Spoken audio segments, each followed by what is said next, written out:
बाजूर गोटे पार्श्व भारत जम्मू काश्मीर उच्छेद घटना तो अन्य एक पार्श्व रामराज्य गठनर स्वप्न अनुसूचित जाति जनजाति पछुआ वर्गर जनजाति मान स्थान संरक्षण तो अन्य पार्श्व जातियाण मनोभाव दूरीकरण नारा जत्र नार्यस्तु पूज्यन्ते रमन्ते तत्र देवतार नारा तो अन्य पार्श्व असिफा निर्भया भली बलात्कार वृद्धि पर वृद्धि बाहर गणतंत्र सफलता वरेण्य विचारक मंडली पूज्यसु गुरुजन मंडली ज्ञानतिसु ज्ञानी मंडली एवं मोर प्रतिभागी सहयोगी भाई भौणी माने मु प्रज्ञा पारमिता प्रियदर्शिनी प्रतिनिधित्व करुअछि सामंत चंद्रशेखर स्वयं शासित महाविद्यालय को आज रही गोपबंधु स्मारक तर्क प्रतियोगिता आज आलोच्य प्रसंग भारत रे कष्टविध गणतंत्र सफल होई परिछे कि मु संपूर्ण रूप से यार विपक्ष निजर मत पोषण करने जाऊँगी सुजला सुफला शस्य श्यामला मोर आर्य भूमि मोर देवभूमि भारत वर्ष 258 राष्ट्र मध्य 43तम सर्वबृहत गणतांत्रिक राष्ट्र 1947 मसीहा अगस्ट मास 15 तारिख में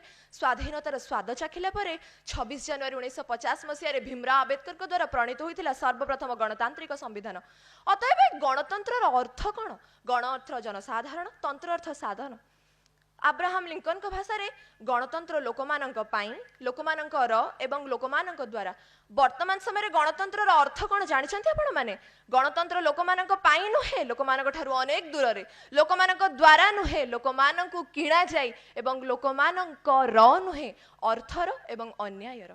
अतएव गणतंत्र मूल लक्ष्य कौन? सार्वभौम, धर्मनिरपेक्षता, समाजवादी, साधारणतंत्र एवं स्वाधीनता। प्रकृत में गणतंत्र होइछि कौन पाई? जनसाधारण मानक ठारू निर्भय भाव में निजर प्रतिनिधि को निर्वाचन करने। जनसाधारण माने जाति धर्म वर्ण निर्विशेष चयन करेंगे एक चरित्रवान साधु एवं स्वाक्षर निर्वाचन को। तेबे वास्तव में कौन गणतंत्र समस्त लक्ष्य प्रतिपादित हो पारुछि? ना। गणतंत्र प्रथम विफलता 2 जून 2014 मसीहा धारा 110(6) एक्ट आंध्र प्रदेश पुनर्गठन अनुशासन अनुसार आंध्र प्रदेश एवं तेलंगाना उच्छेदीकरण। विफलता नंबर 2 धारा 370 अनुसार भारतर मुकुट जम्मू काश्मीर को भारत ठारू उच्छेदीकरण। विफलता नंबर 3 जातियाण मनोभाव दूरीकरण करने को जो मैंने नारा दौरान से माने अनुसूचित जाति जनजाति और समस्त पछुआ वर्गर स्थान संरक्षण कर लगी। विफलता नंबर 3 स्विस बैंक रे कलाधन जमा उपरे जमा हो चली किंतु गरीब माने सेपटे निजर ऋण सुझी न पारी आत्महत्या कर लगी। तेबे वास्तव में गणतंत्र सफल होइछि कोठी? এই গণতন্ত্রর বিফলতা পছর প্রমুখ কারণ কোন জানিছন্তি? আমার অস্বাক্ষরতা হার, আমার টঙ্কা প্রতি প্রলোভন, গরিবী বড়িবারে লাগিছি, বেকার সমস্যা বড়িবারে লাগিছি। গণমাধ্যম যোটি 5 পয়সার জিনিস হଉଛି তাକୁ 500% କରି দেখাও যাଉଛନ୍ତି। তেবে গণতন্ত্র সফল হব কোठी? যদি কৌনসি নিয়ম দেশর অগ্রগতি পছরে বাধা সৃষ্টি କରୁଛି তেবে সে নিয়মକୁ সময় অনুসারে পরিবর্তন করিবা দরকার। যদি কৌনসি নেতা নিজর পৈতৃক সম্পত্তি ভাবি রাজकोषକୁ शून्य କରି চালিছি তেবে সে नेतार ये देश में कौन सी जरूरी नहीं। जदि वास्तव में आमको गणतंत्र को सफल करने को पड़ो ना तेबे आमको निजर मानसिकता वृद्धि करने को पड़ो ना सीमा पार संघर्ष असिफा निर्भय भली बलात्कार घटना दिन को दिन वृद्धि कर चलो आम हाथ उपर हाथ धरी बसवा।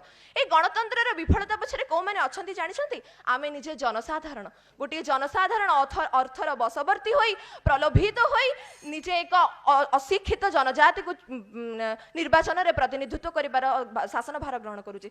जदि शिक्षा मंत्री पाखे साक्षरता हार 10% थी तेबे सेवा केमिति देशर साक्षरता को 100% पहुंचेब? यह तो केबे भी संभव नुहे।